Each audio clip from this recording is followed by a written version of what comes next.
جب بھی 14 اگست 1947 کی تاریخ ذہن میں آتی ہے تو ایک بڑا دلچسپ سوال پیدا ہوتا ہے۔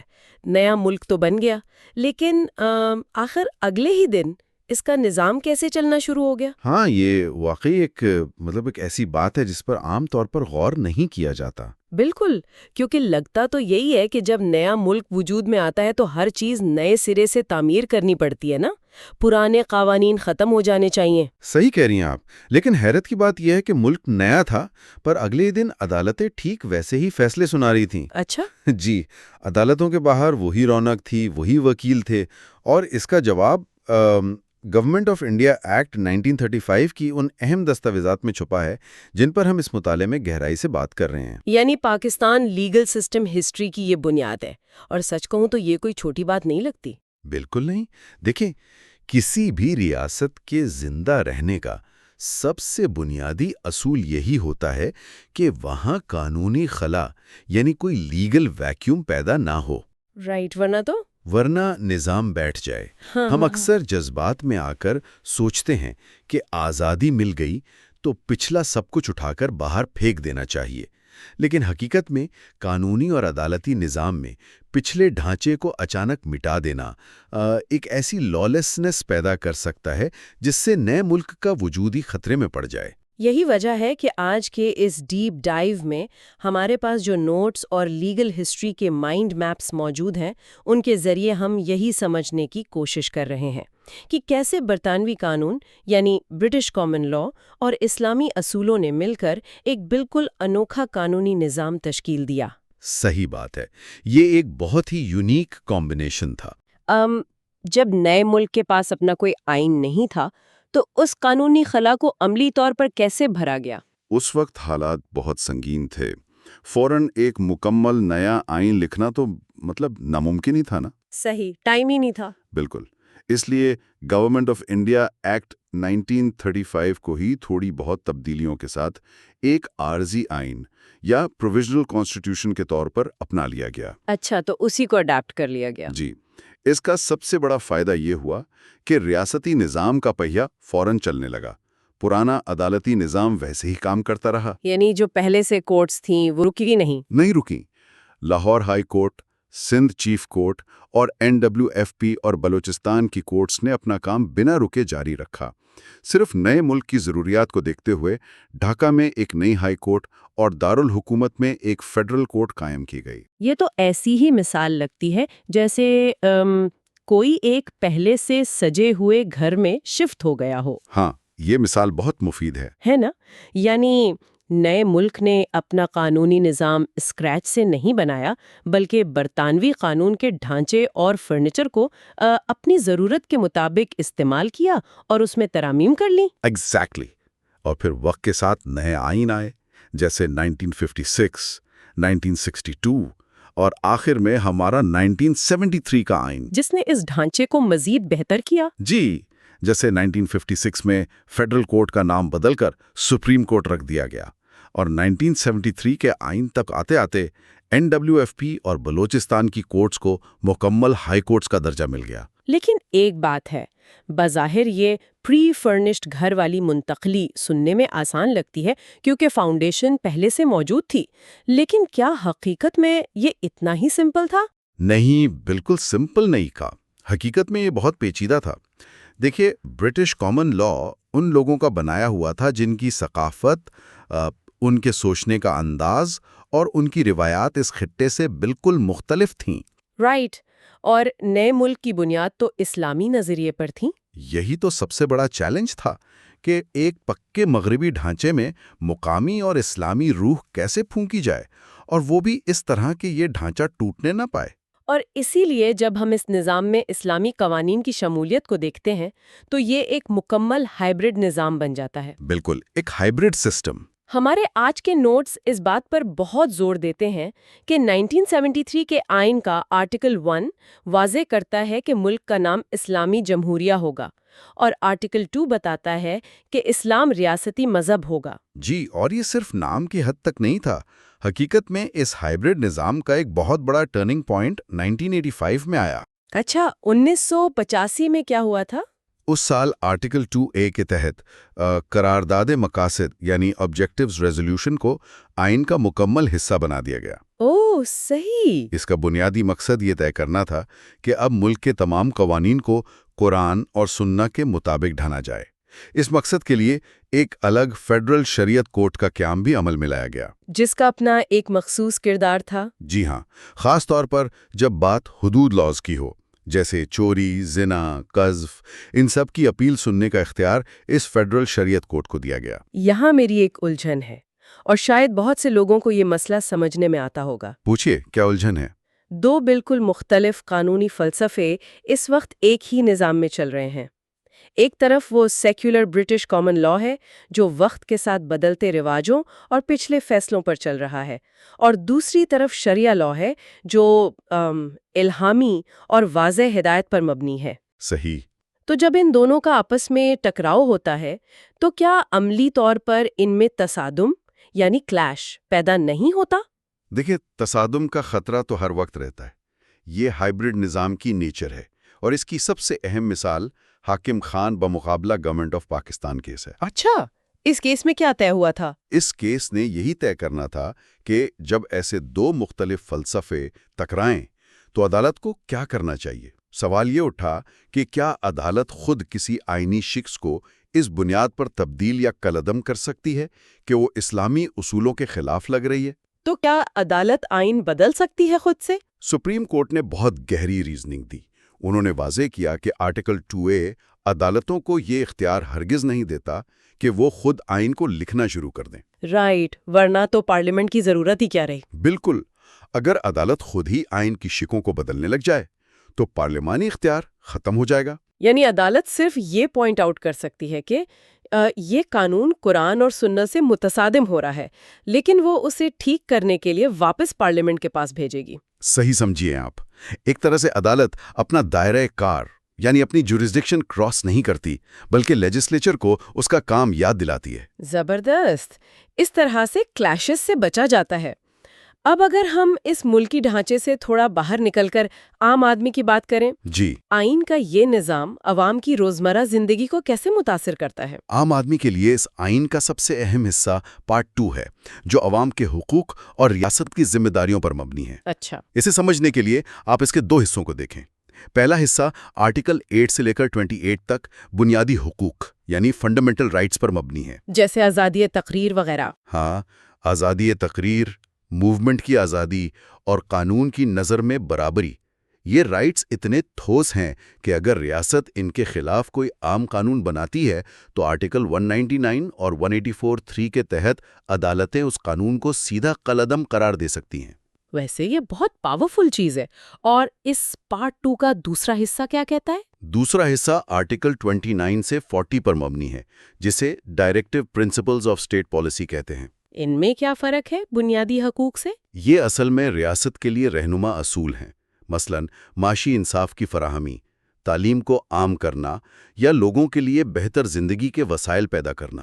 اوہ ٹھیک۔ لیکن ان اصولوں کی حیثیت بنیادی حقوق سے الگ اس لیے ہے کہ انہیں سختی سے عدالت کے ذریعے نافذ نہیں کروایا جا سکتا۔ اچھا، اگر میں اسے اپنی سمجھ کے لیے ایک عام فہم مثال میں ڈھالوں تو بنیادی حقوق ایک سخت ڈائٹ پلان کی طرح ہیں۔ سخت ڈائٹ پلان کیسے؟ میرا مطلب ہے کہ ریاست کو آج اور ابھی اس پر عمل کرنا ہے، اس میں کوئی چھوٹ نہیں ہے۔ ہاں بالکل۔ جبکہ ڈائریکٹو پرنسپلز ایک ویژن بورڈ کی طرح ہیں، یعنی مستقبل کے وہ اعلیٰ اہداف جن تک ایک دن پہنچنا ضروری ہے۔ صحیح مثال ہے۔ تو اگر ریاست آج ہی ان اہداف کو حاصل نہیں کر پاتی، مثال کے طور پر ہر شخص کو امپلائمنٹ نہیں دے پاتی، تو آپ فوراً سرکار پر مقدمہ نہیں کر سکتے، کیونکہ ان پر عمل کرنا تو ملکی وسائل پر منحصر ہے نا؟ ایگزیکٹلی۔ اور اس لاجک کو عدالتی پیمانے پر حاکم قریشی کیس نے بہت اچھی طرح واضح کیا تھا۔ اس کیس میں کیا ہوا تھا؟ اس کیس میں طے کیا گیا تھا کہ کورٹس سرکار کو پالیسی میٹرز اور ڈائریکٹو پرنسپلز پر اس طرح مجبور نہیں کر سکتے جیسے بنیادی حقوق پر کرتے ہیں۔ رائٹ۔ عدالت نے کہا کہ پالیسی بنانا اور وسائل کو مینج کرنا آخرکار سرکار کا کام ہے۔ اگر عدالت ایک اعلیٰ مقصد کو قانون کی طرح ڈنڈے کے زور پہ نافذ کروائے گی تو ریاستی مسائل سلجھنے کے بجائے مزید الجھ جائیں گے۔ ٹھیک ہے، ہم نے یہ تو سمجھ لیا کہ عام آدمی کے حقوق کیا ہیں اور ریاست کا ویژن بورڈ کیا ہے، لیکن یہاں ایک بہت اہم سوال پیدا ہوتا ہے۔ جی بتائیں۔ ان حقوق کو گراؤنڈ ریالٹی میں، عام زندگی میں آخر کون پروٹیکٹ کرتا ہے؟ مثال کے طور پر اگر میں اپنے گھر میں بیٹھی ہوں تو اچانک کوئی آ کر مجھے اٹھا نہیں سکتا۔ اس تحفظ کی بنیاد کیا ہے؟ یہاں سے رول آف لا یعنی قانون کی حاکمیت کا تصور سامنے آتا ہے، اور ہمارے آئین کا آرٹیکل 4 اس کی ضمانت دیتا ہے۔ آرٹیکل 4؟ جی، آرٹیکل 4 عام آدمی کی سب سے بڑی ڈھال ہے۔ یہ واضح کہتا ہے کہ ہر شخص کی جان، مال اور آزادی کا تحفظ صرف اور صرف قانون کے مطابق ہوگا۔ اچھا، تو کوئی بھی ادارہ قانون سے بالا تر نہیں ہے؟ بالکل نہیں۔ اگر ہم جمال شاہ کیس کی کہانی دیکھیں تو اس میں واضح ہوا کہ ریاست یا سرکار ہوا میں کوئی حکم نہیں چلا سکتی۔ اگر ایک پولیس آفیسر آپ کے گھر پر نوک کرتا ہے تو اس کے پاس قانونی جواز ہونا لازمی ہے۔ یعنی انہیں بتانا پڑے گا کہ وہ وہاں کیوں ہے؟ ہاں، کوئی بھی وزیر، افسر یا ادارہ ایسی کارروائی نہیں کر سکتا جس کی اجازت کسی مخصوص قانون نے نہ دی ہو۔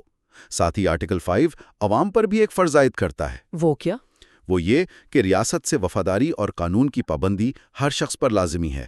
یعنی رول آف لا ایک دو طرفہ راستہ ہے، صرف ریاست پر ذمہ داری نہیں ہے، عوام پر بھی ہے۔ یہ بہت فیئر لگتا ہے، اور اس پورے آئینی ڈھانچے کی حفاظت کے لیے جو سب سے سخت آئینی شیلڈ ہمارے پاس ہے وہ آرٹیکل 6 ہے، جو آئین کو توڑنے یا سبورٹ کرنے کو سنگین غداری یعنی ہائی ٹریزن قرار دیتی ہے۔ جی، آرٹیکل 6 آئین کی حفاظت کی آخری لکیر ہے۔ ہمارے نوٹس میں محمد Nawaz Sharif بمقابلہ president of Pakistan case کا بہت تفصیلی ذکر ہے۔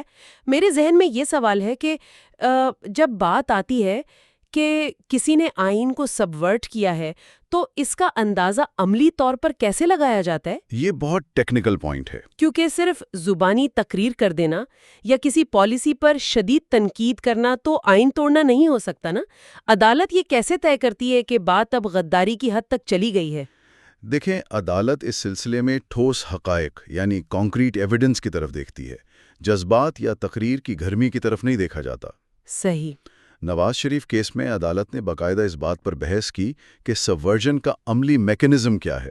عدالت یہ دیکھتی ہے کہ کیا کسی کے عمل سے واقعی ریاستی مشینری رکی؟ اچھا، یعنی اثر دیکھا جاتا ہے۔ بالکل۔ کیا اس کی کسی اعلان کی وجہ سے عوام سڑکوں پر نکل آئے اور ایسی لالسنس پیدا ہوئی جس سے آئین کا نظام فزیکلی معطل ہو گیا؟ اگر کسی نے بیان دیا اور اس سے صرف سیاسی شور مچا لیکن ریاستی اداروں نے اپنا قانونی کام جاری رکھا، تو پھر وہ آرٹیکل 6 کی زد میں نہیں آتا۔ سبورژن کے لیے آبجیکٹیو نتیجہ یعنی نظام کا اصلاً رک جانا یہ دیکھا جاتا ہے۔ یہ ثابتی حقیقت کے پیمانے پر طے ہوتا ہے۔ یعنی پولیٹیکل ریٹرک اور ایکچوئل ٹریزنس ایکشن کے درمیان ایک واضح لکیر کھینچی گئی ہے۔ یہ سمجھنا واقعی ضروری تھا کہ عدالت ہوا میں تیر نہیں چلاتی بلکہ اثر دیکھتی ہے۔ صحیح بات ہے۔ اب اگر آرٹیکل 4، 5 اور 6 کی برتری قیام رکھنی ہے تو ظاہر ہے اس کے لیے ایک آزاد عدلیہ لازمی ہے، کیونکہ اگر جج خود ہٹائے جانے کے ڈر سے دباؤ میں ہوگا تو وہ ریاست کے خلاف عام آدمی کے حقوق کی حفاظت کیسے کرے گا؟ اسی ڈر کو ختم کرنے کے لیے ہمارے آئین نے ججز کو عام افسران کی طرح نہیں رکھا۔ کسی بھی جج کو ہٹانے کا اختیار سرکار یا پرائم منسٹر کے پاس نہیں ہے۔ تو پھر کون ہٹا سکتا ہے انہیں؟ یہ اختیار صرف سپریم جوڈیشل کونسل کو دیا گیا ہے۔ یہ سیلف اکاؤنٹیبلٹی کا ایک نظام ہے تاکہ ججز سیاسی دباؤ سے آزاد رہیں۔ رائٹ۔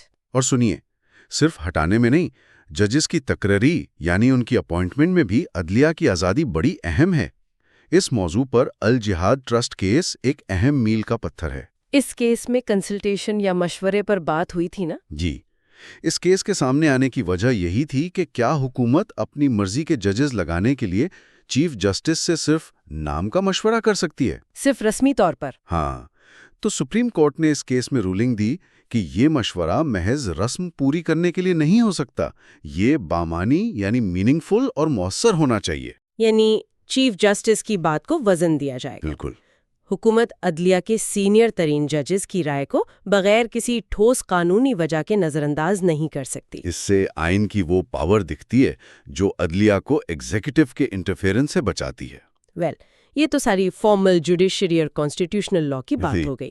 ہم نے بڑی عدالتوں کی کیسز ڈسکس کر لیے، لیکن عملی صورتحال یعنی گراؤنڈ ریالٹی میں پاکستان کے اندر انصاف فراہم کرنے کا سلسلہ صرف ان رسمی عدالتوں تک محدود تو نہیں ہے؟ بالکل نہیں۔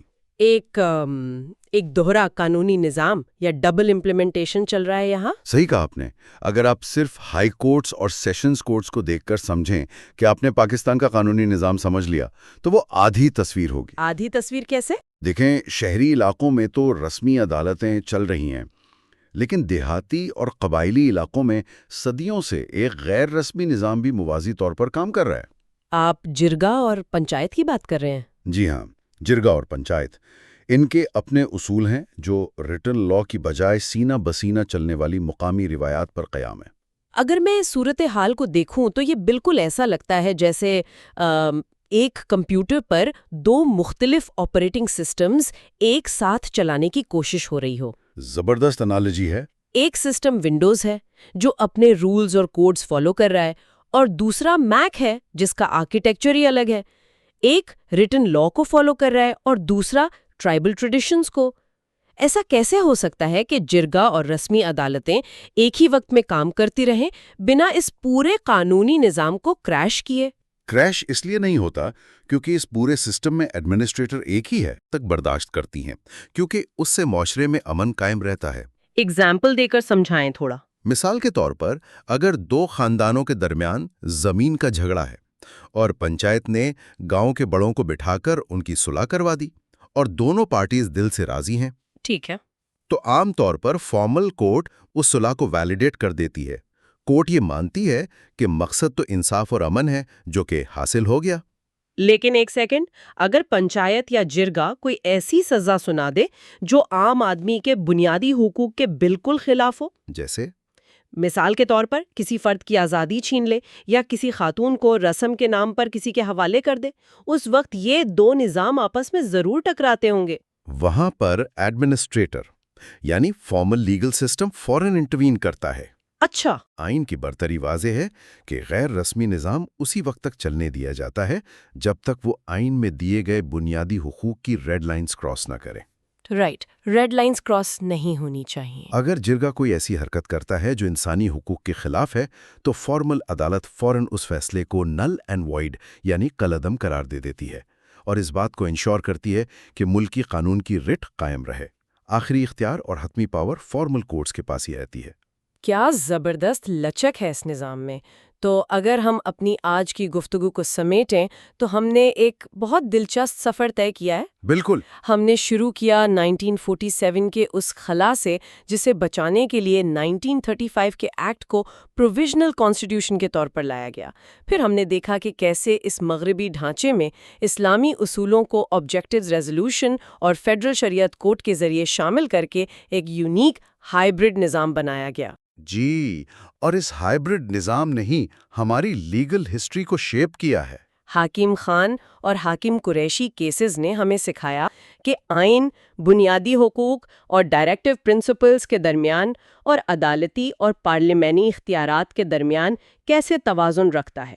ہم نے رول آف لا اور آرٹیکل 6 کی گہرائی دیکھی اور آخر میں فارمل کورٹس اور جرگا سسٹم کے آپس میں مل کر چلنے کے میکانزم کو سمجھا۔ یہ ساری باتیں مل کر پاکستان کے قانونی نظام کو دنیا کے چند منفرد ترین نظاموں میں کھڑا کرتی ہیں، جہاں مغربی قانون، اسلامی اصول اور مقامی روایات ایک ساتھ اپنا راستہ بناتی ہیں۔ صحیح، لیکن ان سب پہلوؤں کو سمجھنے کے بعد ایک آخری سوچ جو اس وقت ذہن میں ابھر رہی ہے اور جو سوچنے والوں کے غور و فکر کے لیے یہاں چھوڑنا چاہوں گی، وہ یہ ہے۔ جی بتائیں۔ اگر قانونی نظام واقعی کسی معاشرے کی تاریخ اور اس کے سوچنے کے انداز کا آئینہ ہوتا ہے، جیسا کہ ہم نے جرگا اور فارمل عدالتوں کے مل کر چلنے میں دیکھا، تو کیا مستقبل میں جس تیزی سے شہریت یعنی اربنائزیشن بڑھ رہی ہے اور لوگ گاؤں سے نکل کر شہروں کی طرف آ رہے ہیں، کیا یہ اربنائزیشن آخر کار ان